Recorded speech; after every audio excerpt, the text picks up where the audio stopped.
नमस्कार जंटू में स्वागत आपका। मैं हूं योगेंद्र। आप देख रहे हैं खास खबर। खास खबर में हम बात करेंगे राजस्थान के सियासी रण की। सत्ता का महासमर होता ही ऐसा ही है। टिकटों को लेकर के बड़ी माथापच्ची रहती है। जब जोश 3-4 महीने पहले तक दिखाई देता है तो लगता है कि सब कुछ होने वाला है, और हर प्रत्याशी या दावेदार जो सोच के बैठता है कि मुझे चुनाव लड़ना है, वो किसी न किसी को अपना आका समझ लेता है। लेकिन बड़ी स्थिति विकट होती है उन आकाओं की भी, जब वो नाम लेकर के वहां जाते हैं और पता लगता है कि आप किसकी सिफारिश कर रहे हो, तो जीत ही नहीं सकते। पार्टी अपना सर्वे भी कराती है, पहले भी कराती थी, आजकल सर्वे कराती हैं, सर्वे को आधार बनाती हैं, लेकिन लिस्टों में वो सर्वे बहुत कम दिखाई देता है। तो यहाँ क्या वाकई राजनीतिक दलों को भी ये सोचना चाहिए कितनी एक्सरसाइज किस बात की क्यों की जानी चाहिए, जब इतनी मशक्कत करनी पड़ती है। आईटी का युग है, पार्टियों के पास में कार्यकर्ताओं की बड़ी फौज है, संसाधन है, और उस युग में अधिसूचना जारी हो तब तक अगर पूरे टिकट डिक्लेयर नहीं हो, तो मुझे लगता है कि फिर पहले में राज में अंतर क्या। अगर हम ये बात कहें कि तो सब पहले भी हो रहा था, तो बिल्कुल हो रहा था। फिर आपकी स्मार्टनेस क्या है? कुछ नहीं है, जिसको लेकर के आप कार्यकर्ताओं के बीच ये दम भरते हैं, मीडिया के सामने कहते हैं कि हमने सर्वे करवाया है, कार्यकर्ताओं के मन को टटोला है, उस ऑब्जर्वर को बना के भेजा है, वो जाकर के जिलों में मीटिंग ले रहे हैं, वो वहां मीटिंग ले रहे हैं। मुझे लगता है इन सब चीजों से बचना चाहिए। खैर, राजनीतिक दलों का अपना एक स्वतंत्र एक अधिकार है, वो क्या करना चाहते हैं, लेकिन जो कुछ दिखाई देता है उसका असर यहाँ उतर नहीं रहा। बैठकों में किस तरह की स्थितियां बनी हुई हैं, तू मैं तक की पोजीशन हो रही है, और उसके बाद में एक बात आती है कि पार्टी अब टिकट तय कौन करेगा, दिल्ली से। इसमें एक रोचक बात जरूर है कि अब एक पार्टी को किसी को कोई भी कटघरे में खड़ा नहीं कर सकता। सबके साथ हालात यही हैं कि फैसला तो दिल्ली से ही होगा। पहले होता था कि यहां से फाइनल टिकट करके लेके जाते थे और एक लिस्ट में सारा क्लियर, जिन पे कंट्रोवर्सी होती थी 2-4-5 नाम, वो लास्ट डे तक भी चलता था और अपना देखते थे। खैर चलिए, हम चर्चा शुरू करेंगे। इसी के बीच एक बात और कहनी पड़ेगी कि राजस्थान में इंडिया गठबंधन, जिस अलायंस को लेकर के ये माना जा रहा था कि 2024 के लोकसभा चुनाव में बीजेपी को घेरा जाएगा, मैं देख पा रहा हूं कि राजस्थान में ले लेते हैं हम, सीपीएम अपनी लिस्ट जारी कर रहा है, आम आदमी पार्टी अपनी लिस्ट जारी कर रही है, समाजवादी पार्टी ताल ठोक रही है। तो ऐसे में कैसे इस गठबंधन का, जिस मजमून के साथ में, जिस सोच के साथ में इन्होंने बनाया था, वो सफल हो पाएगा? तो चलिए, हमारे साथ में इस पूरे मुद्दे पर चर्चा करने के लिए ओम सैनी साहब हैं और उमेंद्र दादी जी हैं, राजीव जैन साहब जुड़ रहे हैं। सभी का स्वागत है। तीनों वरिष्ठ पत्रकार अपने नजरिए से समझाएंगे कि वाकई राजनीतिक दलों को क्या स्ट्रेटेजी में बदलाव करना चाहिए। माना तो यही जा रहा था कि अब नई रणनीति के तहत टिकट डिक्लेयर होंगे, लेकिन और रणनीति का जो रिफ्लेक्शन दिखना चाहिए लिस्टों में, वो नहीं दिखाई दे रहा है। ओम जी, क्या लगता है कि आप वर्षों से आपने जर्नलिज्म किया है, अगर मैं कहूं तो 50 साल का आपको एक्सपीरियंस है जर्नलिज्म का, इस दौर में कोई बहुत ज्यादा बदलाव है कि जो स्मार्टनेस राजनीतिक दलों की दिखनी चाहिए, मैं टिकटों की कवायद की बात कर रहा हूं, वो दिखाई दे रही है? देखिए योगेंद्र जी, एक बड़ी अलग किस्म की बात यह है कि इतने वक्त में हमारे यहाँ विभिन्न संप्रदाय और विभिन्न जातियां अपने हक के लिए बात करने लगी हैं। उसका मतलब यह है कि जो पॉलिटिकल पार्टीज उनके सामने हैं वो उनके हितों की शायद पूर्ति कर पाने में समर्थ रहती है। इसलिए लोग अपने अपने अलग से एक प्रेशर ग्रुप्स बना करके खड़े होने की चेष्टा करते हैं, और उससे ही ये पॉलिटिकल पार्टीज के ऊपर एक संकट पैदा हो गया है। जब भी वो चुनाव के मैदान में जाते हैं अपने पुराने उस हिसाब से, तो ये जो गठबंधन है, ये जो जातियां और ये संप्रदाय जो हैं, वो उनकी गणित बिगाड़ देते हैं। वो हाल अभी भी हो रहा है कि गठबंधन की राजनीति जब से प्रारंभ हुई है, यूपीए 1, यूपीए 2 एंड एनडीए, और उसके बाद में अभी जो सामने है इंडिया और एनडीए का जो गठबंधन सामने है, उसमें जो लोग जिस तरीके से अपनी हैसियत महसूस कर रहे हैं वैसे डिमांड करते हैं, तो इसको डेमोक्रेसी में सब तो होगा। डेमोक्रेसी में मुंह बंद नहीं किए जाते या लोगों को दबाव डाल के चुप नहीं किया जा सकता। अपनी बात कहते हैं और उसके बाद में जब जनता रिजेक्ट कर देती है तो उनको खामोश होना पड़ता है। लेकिन रिजेक्शन जनता के माध्यम से ही होना चाहिए। अब ये जो अभी जो गठबंधन आपके सामने आ रहे हैं कि साहब एक तीसरा मोर्चा एक अलग से खड़ा हो रहा है, और उसमें भी जैसे सीपीएम के जीते तो 2 ही थे और अब वो 17 मैदान में उतार रहे हैं। और एक तरफ उनके लिए इंडिया गठबंधन है जो जो कह रहे हैं कि हम लोग एक साथ मिलकर के और एनडीए के साथ में मुकाबला करेंगे। लेकिन ये पहले भी तय हो गया कि राज्यों के जो चुनाव होंगे उसके बीच में ये गठबंधन एक दूसरे के प्रति मित्रता पूर्वक तो रहेंगे, लेकिन कमी नहीं छोड़ेंगे अपनी हैसियत बताने में। और वही हो रहा है राजस्थान में। हम जो कुछ देख रहे हैं वही सब कुछ हो रहा है, और उसके लिए कारण है। जैसे देखिए, दलित और जाट का एक गठबंधन बन रहा है, यानी कि हनुमान बेनीवाल और आजाद पार्टी अलग तरीके से खड़ा होना चाहती है। और उसके पास में एक कारण है, उसके पास में कारण है कि जो एससी की सीटें हैं उनके टोटल वोट बनते हैं 3,56,00,000। और पिछली बार जब वोट हुआ था उसमें 76 लाख वोट ऐसे थे जो इधर उधर हुए हैं। तो उनको इधर उधर होने वाले वोटों को अपने साथ में मिला करके अपनी हैसियत बनाना चाहते हैं। आजाद ये कहना चाहते हैं कि बीएसपी जो काम नहीं कर पाई है वो एससी को अलग करेंगे। इसी तरीके से बेनीवाल कह रहे हैं कि ये दोनों पार्टियां करप्ट हैं, तो हमें एक अलग से वो बनाना चाहिए। तो वो जो 10% जाट हैं उनको लेकर के और अपना गठबंधन बनाने की चेष्टा कर रहे हैं। लेकिन आपने देखा कि पिछली बार 2018 में जब चुनाव हुए थे और घनश्याम तिवारी इनके साथ में थे, तो घनश्याम जी के 34 कितने उम्मीदवार थे, देखिए 63 थे, जिनमें 62 की जमानत जब्त हो गई, कहीं टिके ही नहीं, वो लोग सब खत्म हो गए वाहिनी के। और ऐसे इनका हाल भी हुआ। वो लेकिन अपनी हैसियत तो बताना चाहते थे ना। वो घनश्याम जी को पूरा अंदाज था कि सारे ब्राह्मण मेरे साथ में हैं और भारत वाहिनी बड़ा कमाल दिखाएगी, लेकिन हुआ नहीं। ऐसे हनुमान बेनीवाल को ये है कि नौजवान जितना भी है उनकी कम्युनिटी का और साथ में दूसरा वो उनके साथ में होगा, तो वो थोड़ा सा तो दिखा। दलित का और जाट का एक कॉम्बिनेशन से क्या लाभ होता है ये तो पता लग गया। तो उसी को वो इजाफा कर रहे हैं। अब वो उसी के आधार पे अलग से ज्यादा अपने वो मांग रहे हैं। इसी तरीके से सीपीएम के जो 2 इलेक्ट होके आए थे, अब वो 17 सामने आ रहे हैं। तो ये बार्गेनिंग तो होगी, ये सौदेबाजी के बगैर तो आपको भारतीय जनता पार्टी या कांग्रेस जो बड़े दल है ये दोनों लोग कुछ भी नहीं। तो सौदेबाजी के लिए करना बड़ा जरूरी है। ओम जी, एक चीज और लंबे समय से सुनते आ रहे हैं कि इतने सर्वे कराए जा रहे हैं, उसको ब्लॉक स्तर पे भेजा जा रहा है, उसको जिला पे भेजा जा रहा है, प्रदेश में मीटिंगों के दौर चल रहे थे दोनों ही दलों में, लेकिन टिकट में इतनी माथापच्ची। देखिए, सर्वे भी कहते हैं कि 4-5% का तो हमारा एरर हो सकता है। ख्याल रखिएगा कि हमारे सर्वे के भरोसे मत रह जाइएगा। जितने भी सर्वे करने वाले हैं सेफोलॉजिस्ट, वो अपने सर्वे करने के बाद में ये नोट लगा देते हैं नीचे खास तौर से कि इसमें 4-5% का एरर हो सकता है। अब 4-5% में तो बड़ा फर्क पड़ता है। 100% कोई सर्वे नहीं हो सकता। वो आप छोड़ दीजिए कि हरदेव जोशी या भैरव सिंह शेखावत या ये जो लगातार अपनी सीटें जीतते रहे हैं उनके बारे में कहा जा सकता है, लेकिन कोई भी ये नहीं कह सकता कि साहब ये ऐसा हो जाएगा। तो ऐसी स्थिति में सौदेबाजी तो होंगी। इस सौदेबाजी को रोका नहीं जा सकता, बशर्ते अगर कोई हवा चल रही हो। जैसे आपातकाल के बाद में जो जनता पार्टी का जनता पार्टी के गठन के बाद में चुनाव हुआ कि जिस तरीके से साफ हो गए जितने भी इधर जाने वाले थे, और बाद में भी ऐसा कई चांसेस हुए जिनमें सब देखने को मिला है। तो ये इनको ये नहीं कहा जा सकता कि ये जन विरोधी है। जन विरोधी नहीं है, ये जन का अपना एक स्वर है जो एक जगह इकट्ठा होकर के बोलता है, पराजित हो जाता है, कहीं समाहित हो जाते हैं, वही जाकर के फिर कांग्रेस में चले जाते हैं, बीजेपी में चले जाते हैं, जहां बेहतर जगह नजर आती है वहां काम कर लेते हैं। लेकिन ये चुनाव का अपना एक डेमोक्रेटिक तरीका है जिसको मेरा ख्याल है कि हमें इसको रिजेक्ट नहीं करना चाहिए। लेट देम, यानी कीजिए उनको और उसके हिसाब से होने। मैं वापस लौटूंगा आपके पास में, उमेंद्र जी के पास में जाना चाहूंगा। उमेंद्र जी, क्या लगता है आपको?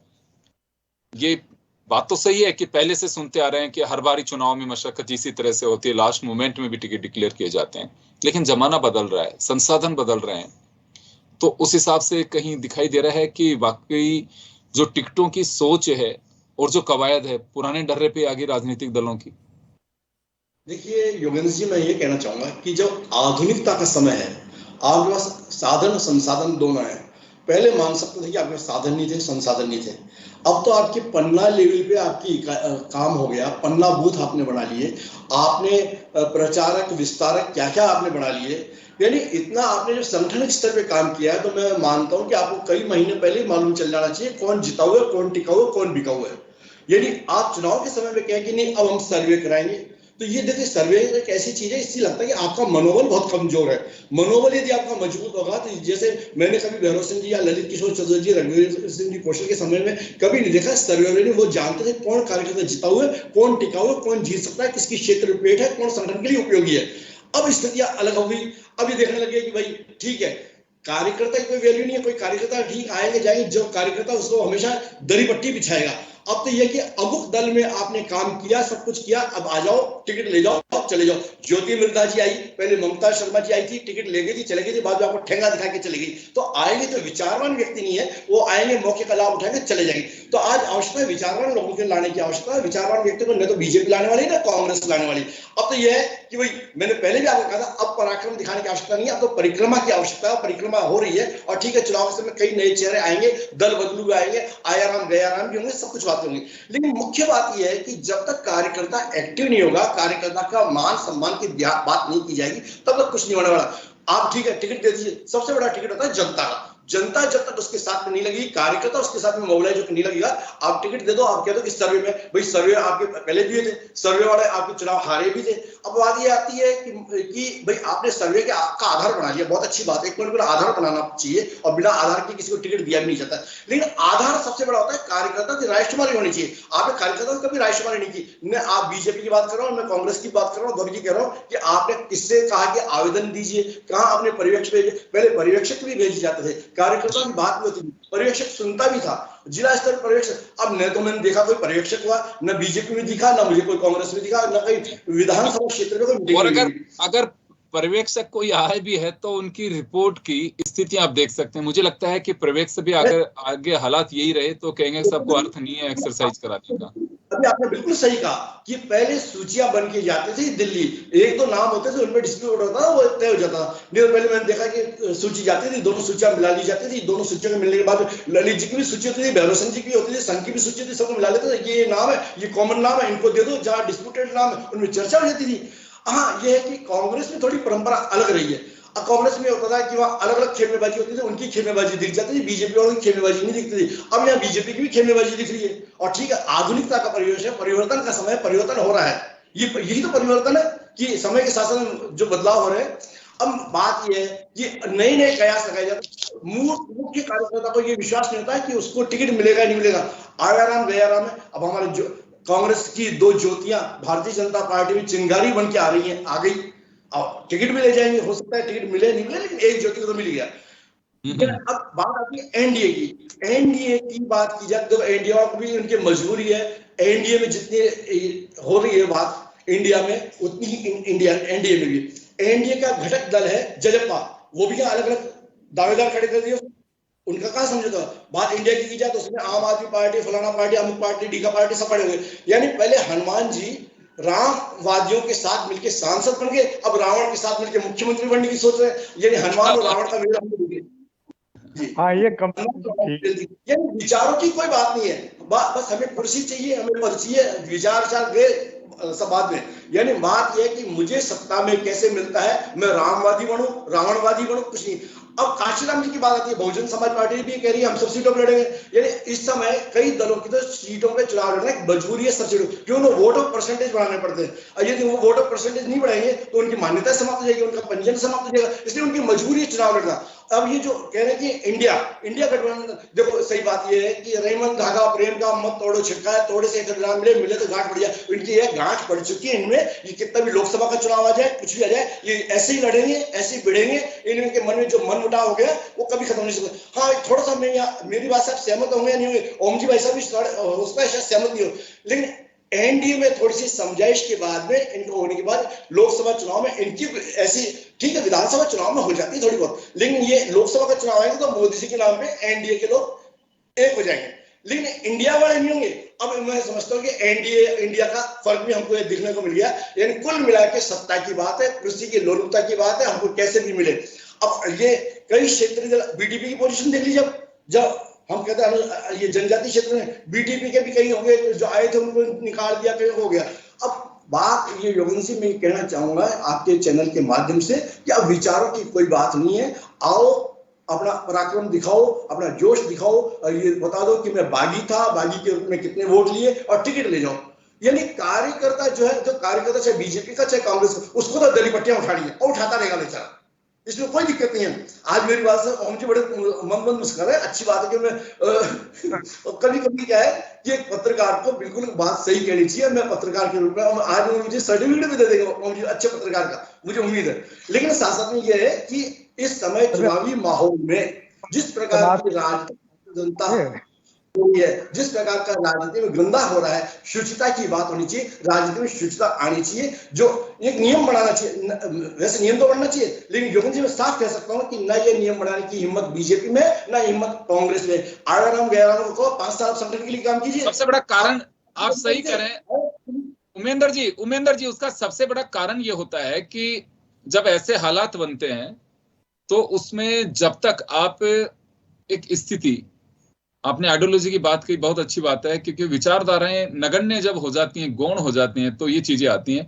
क्योंकि अब मकसद एक ही रह गया कि सत्ता की कुर्सी पे कैसे बैठ सकते हैं, दागी हो या बागी, चुनाव जिताऊ होना चाहिए, और वही उसकी सबसे बड़ी कैटेगरी है। ये भी सोचना चाहिए, जिस व्यक्ति ने जीवन भर राष्ट्रीय स्वयंसेवक संघ को गाली निकाली हो, जिसने संघ के कार्यकर्ताओं को प्रताड़ित किया हो, जिसने भारतीय जनता पार्टी के लोगों को मुकदमे किए हो, जिसने अपने मूल कैडर का, जो चाहे कांग्रेस में हो, कांग्रेस में यदि मानी बीजेपी के लोग गए तो उन्होंने भी किया ही होगा, उन्होंने भी कांग्रेस की गाली निकाली होगी, उन्होंने भी नेहरू खानदान को गाली निकाली। थोड़ा सा भाई ब्रेक तो लगाओ, राजनीति में शुचिता की तो बात करो। यानी आप शुचिता की बात नहीं करेंगे तो भैया राजनीति का बिल्कुल ऐसे कीचड़ मत बनाओ, कीचड़ की राजनीति चल नहीं सकती। ठीक है, अब आप क्या है कि मैं बिल्कुल आपके बात सहमत हूं कि जिताऊ भी चाहिए, लेकिन साथ साथ टिकाऊ चाहिए। आपने ममता शर्मा को दिया, बुलाया, सब कुछ टिकट दिया, कितने समय आपके साथ दे, आपको लाभ चलेगी ना। यानी कम से कम हमको हमारा कार्यकर्ता को मजबूत बनाएंगे, यानी कार्यकर्ता को हम जो मौका ही नहीं देंगे तो किस प्रकार से हम सोच सकते हैं जो आपके साथ में जिताऊ होगा। आप किसी को मौका दो मत, आप गैर यानी खुद का खुद खवारा डोले, पड़ोसे का फेरा पड़ाता डोले, वाली बात है। यानी हमारे जो है उन पर तो हम विश्वास करें नहीं, जो आ रहा है वो बहुत अच्छा होगा। गोद का बेटा बहुत अच्छा है, यानी आपको अपने बेटे पे विश्वास नहीं है, गोद के बेटों पे आप चलाओगे तो गोद का बेटा तो आपको कभी लाभ देके चला जाएगा।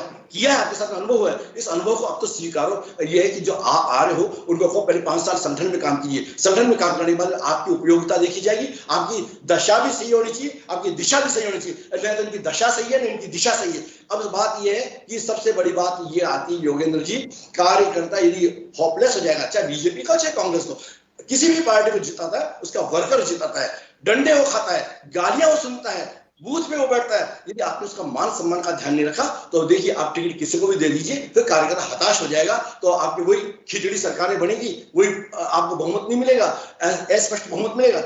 ऐसा मत कीजिए, कार्यकर्ता के विचारों का ध्यान रखिए। मैं दोनों ही पार्टियों से आपके चैनल के माध्यम से निवेदन करना चाहूंगा कि भाई आपका मूल जो कार्यकर्ता है, जो आपका विचारवान व्यक्ति है, उसको हताश और निराश मत होने दीजिए, उसकी भावनाओं का ध्यान रखिए। ठीक है, आप कैंपेन चलाइए, आप जो भी सर्वे करना है सर्वे करो, जो भी कुछ करना है कीजिए, लेकिन साथ साथ में मूल कार्यकर्ता आप 200 की 200 सीटें तो आप जीत नहीं रहे, ना बीजेपी वाले जीत रहे, ना कुछ कांग्रेस वाले। कुछ सीटें हारने के लिए चाहिए, तो उस कार्य निष्ठावान कार्यकर्ता को, ये हारने वाली सीटों में हमने आपको दिया, आपने इन 200 की 200 सीटें आप जीत रहे हो तो लिया सबको। मुझे तो कभी कभी योगेंद्र जी बहुत ऐसा लगता है कि हो सकता है कभी सूरत आ जाए कि सोनिया गांधी और राहुल गांधी भाजपा ज्वाइन कर रहे हैं, ये मजाक किसी बात हो जाती है। तो ये इस प्रकार की स्थिति मत करो कि कार्यकर्ताओं को अपने नेताओं पे विश्वास नहीं हो, विश्वास खोने की बात मत करो। यानी ये होना चाहिए कि मैं एक कार्यकर्ता को विश्वास होना चाहिए कि मेरा नेता बिल्कुल सोच समझ। पंडित दीनदयाल उपाध्याय ने एक बात कही थी, यदि आपका हाईकमान आपका हाईकमान सही निर्णय नहीं लेता, ये तो सब कहते हैं, ये तो सब निर्णय की खिलाफत करे। उमेंद्र जी ये तो सब कहते हैं कि मेरा बूथ सबसे मजबूत, ये कोई नहीं कहता कि मेरा नेता सबसे टिकाऊ, सबसे मजबूत नेता। देखो एक बात बताऊं, आज जो बीजेपी कांग्रेस की नेता है ना, आप इनकी टिकट काट दो, अगले दिन देख लेना इनकी हालतें क्या होगी। सभी जगह हालात हैं, सभी जगह जिनको जी जी जी जी ओम जी का दर्द मैं समझ रहा हूं, इसलिए समझ रहा हूं कि जब जनता पार्टी का विघटन प्रारंभ हुआ और पूरे देश में यह था कि कांग्रेस का विकल्प होना चाहिए, तो कांग्रेस के विकल्प के लिए बंबई में अधिवेशन हुआ। उस अधिवेशन की सदारत अब्दुल करीम छागला कर रहे थे। उसमें जो घोषणा पत्र वो सारा रखा गया, वो अटल जी ने और आडवाणी जी ने रखा था। और उन्होंने ऐसा घोषणा पत्र बनाया जो भारतीय संविधान के प्रियम्बल को पूरी तरीके से प्रोटेक्ट करता था। और वहां से एक शब्द निकला, गोविंदाचार्य वगैरह लेके उसको बहुत घूमे, चाल चरित्र और चेहरा बदलना चाहिए, ये कहा उन्होंने। मैं जो बार बार जब भी भारतीय जनता पार्टी का जिक्र होता है तो मैं ये कहता हूं कि मैंने वो वक्त देखा है और पूरे मध्यम वर्ग को, खास तौर से जो इंटेलेक्चुअली मजबूत था, उसको उम्मीद थी कि ये दल यूं बनेगा। लेकिन जैसे ही वो चुनाव के मैदान में गए, लोगों ने उनको रिजेक्ट कर दिया। क्यों रिजेक्ट कर दिया? कि उससे पहले आपने जिस तरह की आस्थाओं के सवाल उनके सामने रखे हुए थे और जिन आस्थाओं के सवालों के साथ में जुड़े थे वो आपने नहीं किए, तो आपको किस मतलब कि आपको हरा दिया जाए। और जब वापस आपने अडॉप्ट किया, तो देखिए 1999 में वापस आकर के और आ रहे हैं अटल बिहारी और तिलक की करो तैयारी वाला सिलसिला बना ना।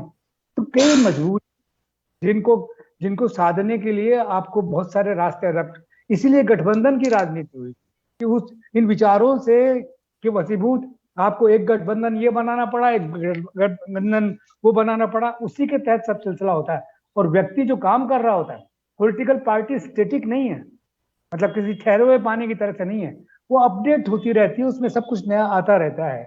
वो कांग्रेस में भी आ गया, वो बीजेपी में भी आ गया, वो सीपीएम में भी आ गया, सब में आ गया वो। और उसके हिसाब से सारा सिलसिला, तो जो राजस्थान का दृश्य हम देख रहे हैं वो वही बन रहा है। मैं कह रहा हूं कि ये संकट का विषय नहीं है, ये तो होगा। पॉलिटिकल पार्टी जिनका जो आपका समन्वय भी चाहती है तो आपसे सौदेबाजी के रास्ते भी अपनाएगी, वो प्रूव करेगी कि उनका वोट बैंक किस तरीके से स्ट्रांग है। पिछले 2 चुनावों में, 3 चुनावों में क्या हाल रहा है उनका। अटल जी ने कोई सौदेबाजी नहीं की थी, एक वोट से उन्होंने सरकार को शहीद बना दिया। इस प्रकार की राजनीति में शुचिता की आवश्यकता है। भैरव सिंह जी ने भी कभी सौदेबाजी नहीं की थी, उनका भी चौकी टाणी कांड सब हुआ, ये आपने भी देखा है। मैं नहीं कह रहा हूँ कि उन्होंने नहीं किया, नहीं है कि आज राजनीति में शुचिता की बात करनी बहुत आवश्यक है। अगर आप उसे सौदेबाजी नहीं कह सकते, जैसे जनता दल का विभाजन हुआ। तो आपको ध्यान होगा जनता दल दिग्विजय सिंह बना, उसको सौदेबाजी नहीं कहेंगे, लेकिन ये कह सकते हैं कि आपदा में अवसर तलाशना, इसके ये कह सकते हैं कि आपने कोई अगर ऐसी आपत्ति काले मर्यादा नाशते, तो जब आपत्ति हो जाए, देश में संकट ही आ जाए, पार्टी के लिए संकट आ जाए, तो सब मर्यादाएं नाश हो जाती है। लेकिन सौदेबाजी नहीं होनी चाहिए। इस समय आपत्ति नहीं है, इस समय तो कुर्सी आने की दौड़ है। वही कह रहा हूं मैं, ये सौदेबाजी नहीं। देखिए आज सौदेबाजी कोई नहीं कहता। आपको ध्यान होगा कि 6 विधायक हाथी पे बैठ के कांग्रेस के साथ चल दिए 2 बार। ये सौदेबाजी नहीं कह सकते, ये अवसर को बुनाने की बात है। ये इसी तरह से सुनिए सर, एक सेकंड। इसी तरह से अगर कहीं पे किसी राज्य में कोई रिजाइन करके अगर उस पार्टी में शामिल हो जाता है, कहता है कि चले हम तो इससे बेहतर राज्य के लिए शहीद हो रहे हैं, हमारी सीट को हम कुर्बानी दे रहे हैं, दोबारा जीत करके आ जाते हैं, तो इसको सौदेबाजी बिल्कुल नहीं कह सकते। इसको सही मायने में कहना चाहिए कि पॉलिटिकल पार्टीज की स्मार्टनेस। ओम जी क्या कहेंगे इसको? बिल्कुल ये नहीं, ये तो देखिए अभी कई मुख्यमंत्री अपॉइंट हो जाते हैं, उसके बाद में इलेक्शन लड़ने जाते हैं तो उनके लिए सीट खाली कर देते हैं साहब जो भी होते हैं, और उनको लड़वा के भेज देते हैं। ये हुआ है, ये होता है। तो ये देखिए दल की प्रतिबद्धता और वैचारिक विचारधारा का अगर दबाव आपके पास में है और आपने बुनियाद है तो बात अलग होती है। लेकिन वो जिस तरीके से की गई, मैं ये भी कहता हूँ कि भारतीय जनता पार्टी की मिस कॉल वाला जो सिलसिला आया ना, तब से मैं कह कि इसमें प्रतिबद्ध कार्यकर्ता कहाँ से मिलेगा। प्रतिबद्ध कार्यकर्ता तो बेचारा काम कर रहा है बैठ करके, मिस कॉल तो वही जो घर बैठ के मिस कॉल, ये इस तरह के विस्तार से दल नहीं चला करते। वो तो जी, आज एक बड़ी रोचक बात, मैं किसी चिकित्सक के पास में बैठा था, उन्होंने बड़ी शानदार बात करी। उन्होंने ये कहा कि पूरे देश में इलेक्शन एक साथ होने चाहिए, पार्षद से लेकर के और पार्लियामेंट तक के एक साथ ही करा दीजिए, और उसे वाकई राष्ट्रीय लोकतंत्र दिवस घोषित करके सबको वोट डालना है। दूर जा रहा है तो एक दिन आगे और पीछे की पेड लीव दे दीजिए उसको, काम खत्म, ताकि 4 साल 7 महीने ठीक से काम हो सके। एक बात। और दूसरी बात, एक और बहुत जोरदार बात कही उन्होंने। उनका कहना था कि नेताओं को जिसको टिकट दे रहे हो उस पर इतना भरोसा होना चाहिए कि वो खुद के दम पे चुनाव जीत सके। आपको क्यों परेशानी होती है कि आप लोग क्यों जाते हो प्रचार करने के लिए? उसको लड़ने दीजिए चुनाव। बड़ी अच्छी बात है कि राजनीतिक दलों को इस बात पे समझ रखनी चाहिए कि जिसको आपने टिकट दे दिया, आप वहां पे जा रहे हो पंचायती करने के लिए, तो इसका मतलब है कि जिसको टिकट दिया पहला तो आप विश्वास वहीं से तोड़ दिया कि उस पर आपको भरोसा नहीं है कि वो जीत भी जाएगा मेरा बिना गए। आपको क्या आवश्यकता पड़ रही है कि रोड शो करनी पड़े, कि वहां जाकर के बड़ी सभा करनी पड़े? जी ओम जी, ठीक है। लेकिन एक बात आप देखिए कि घोषणा पत्रों की चर्चा कहाँ होती है आजकल। कैंडिडेट्स को पता नहीं होता। पिछली बार हमने 7 कैंडिडेट्स को, बड़े दिग्गजों को पकड़ा हमने कि आपकी पार्टी ने मैनिफेस्टो जारी किया, तो कह रहे हैं कि इसमें क्या क्या है। कैंडिडेट्स को पता नहीं है। हाँ, तो इसीलिए मैं कह रहा हूँ कि ये जो मैनिफेस्टो जारी करता है, जब वो उसके पास में इतनी फुर्सत भी नहीं होता है कि किसी का व्हाट्सएप चेक करे, किसी दूसरी पार्टी का पंपलेट पढ़ सके। कोई बता देता है तो ठीक है, अदरवाइज कोई लेना देना नहीं होता, क्योंकि उसका एक ही आंख दिखाई देती है कि वोटिंग के दिन मेरी ईवीएम पे बटन दबना चाहिए। उससे ज्यादा कुछ दिखाई नहीं देता आपका मैनिफेस्टो जारी हुआ नहीं हुआ। आपको ध्यान होगा कि कई पार्टियां तो 2-2, 3-3 चरण के मतदान होने के बाद में मैनिफेस्टो जारी कर रही हैं। उस मैनिफेस्टो की आपको एक रस्म अदायगी। अभी चले, जैसे गहलोत साहब ने 7 गारंटियां दे दी, 10 फ्लैगशिप योजना, तो 7 गारंटी अभी इतनी दे दी उन्होंने, या उधर मोदी जी अपने आप में गारंटी हैं, तो मैनिफेस्टो की आवश्यकता कहां पड़ रही है अब? नहीं, वो देखिए जो जिस तरीके से चीजें डिस्कस होनी चाहिए चुनाव के बीच में, ये मैंने देखा है। मतलब पंडित नेहरू के चुनाव देखे हैं, मिसेस गांधी का भी चुनाव देखा है, अटल जी का चुनाव भी देखा है। उस वक्त तक लोगों के बीच में डिस्कस करना पड़ता था आपको कि आप क्यों शासन करना, आप क्यों शासन में आ रहे हैं, किस लिए शासन में आ रहे हैं, क्या करेंगे आप, आपकी नीतियां क्या होंगी, किस तरीके से सब सिलसिला। अब ये तो नीतियां कुछ अलग किस्म की होती हैं। ये पिछले 20 बरस का शासन मुझे बड़ा परेशान करने वाला लगता है, जिसमें कि लोगों को उस तरीके से संवाद नहीं हो जैसे कि सामान्य तो होता था। अब तो संवाद का तरीका ही बदल गया। मीडिया बिल्कुल अलग किस्म से बिहेव करने लग गया। प्रिंट मीडिया भी, इलेक्ट्रॉनिक मीडिया भी, कहाँ वो सब सिलसिले बनते हैं। डिबेट्स उस तरीके की कहाँ होती हैं जैसे पहले हुआ करती थी, यहाँ पर बैठ करके कुछ नतीजा निकलता, वो सब भी नहीं हो रहा है। तो ऐसी स्थिति में ये तो खैर दुर्गुण जो आ गए वो आ गए, लेकिन फिलहाल इनका नतीजा ये है कि राजस्थान में भी जो तीसरा फ्रंट बनने जा रहा है, वो सरप्लस मतों को देख करके सारा सिलसिला बना है कि ये इतने सारे मत हैं जो न कांग्रेस को मिले न बीजेपी को मिले, उनको हासिल करके हम 40 सीटें प्रभावित कर सकते हैं। ये सोचना है आजाद का और हनुमान बेनीवाल का, और इसीलिए वो अपना गठबंधन बना करके लोगों के बीच में जा रहे हैं। आरएलपी है वो, और बाकी दूसरे दल सौदेबाजी से कि उसमें अटके हुए हैं। आरएलपी देख लीजिए, ये आरएलडी जो यूपी वाली है, जो सुभाषगढ़ जिस पार्टी से हैं, तो साथ साथ में ये बीएसपी को देख लीजिए आप, वो जिस तरीके से अपना मत, उनकी कई दृष्टि है कि अगर मत जमानत जब्त हो जाए लेकिन फिर भी वोट तो जुड़ेंगे ना नेशनल, उसके अंदर पार्टी की रिकॉग्नाइजेशन तो बढ़ेगी ना, ये सब चीजें भी तो ऐसे में तो जनमानस तैयार रहता है, लेकिन ये भी तय है कि 150 खड़ा कर दें तो 5 भी इलेक्ट होकर नहीं आते हैं। देखा है ना 2018 में कितने खड़े किए थे आपने, अब लाके इतने खड़े कर दिए। चलिए मैं रोकना चाहूंगा, मैं 30 सेकंड उमेंद्र जी के पास में जाना चाहूंगा। उमेंद्र जी, क्या लगता है आपको कि वाकई राजनीतिक दलों को भी ठीक है एक आप माहौल क्रिएट कर देते हैं कि वहां पे ऑब्जर्वर भेज रहे हैं, वहां पे ये लेते हैं, वो लेते हैं, ये सब पहले भी हुआ करता था, कुछ थोड़ा सा बदलाव करना चाहिए ताकि कार्यकर्ता का भरोसा जमा रहे। मैं ये शब्द इस वजह से कह रहा हूं और पूछ रहा हूं आपसे, दोनों ही राजनीतिक दल जो प्रमुख हैं, उनके कई कार्यकर्ताओं से बात, उनका साफ कहना था कि ये सब कुछ, उनका तो कहना ढकोसला था ये, लेकिन मैं कह रहा हूं कि इस प्रक्रिया से कुछ या तो वाकई इसमें कुछ चेंज करने चाहिए। अदरवाइज होता क्या है कि कार्यकर्ता का मन टटोलने के बजाय उसका मन मारना होता है, और आज यही हो गया राजनीतिक दलों के लिए। जो ऊपर से ऑर्डर थोपे जाते हैं वो केवल कागजी कार्रवाई हो गई है कि मीटिंग पे 4 दोस्त किसी के घर पे बैठते हैं, भेज देते हैं कि साहब इतने लोग आए, इतने कार्यकर्ता, ये मीटिंग हमारी हो गई, बस। ये सच्चाई बता रहा हूँ। योगेंद्र जी, मैं यहाँ ओम जी को ज्यादा मालूम है, उस 1967 में जब ये अपोजिशन की सरकार बनी थी, कांग्रेस ने भ्रष्टाचार की शुरुआत उस समय से ही की थी।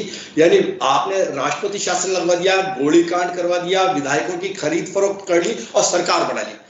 पहले आम चुनाव में भी आपको कांग्रेस को बहुमत नहीं मिला था। यानी भ्रष्टाचार दल बदल की शुरुआत राजस्थान से हुई और राजस्थान ने इस प्रकार की परंपरा डाल दी कि दल के दल को खाने की परंपरा हो गई, बसपा को खाने की परंपरा हो गई, पूरे हाथी को निगलने की परंपरा हो गई।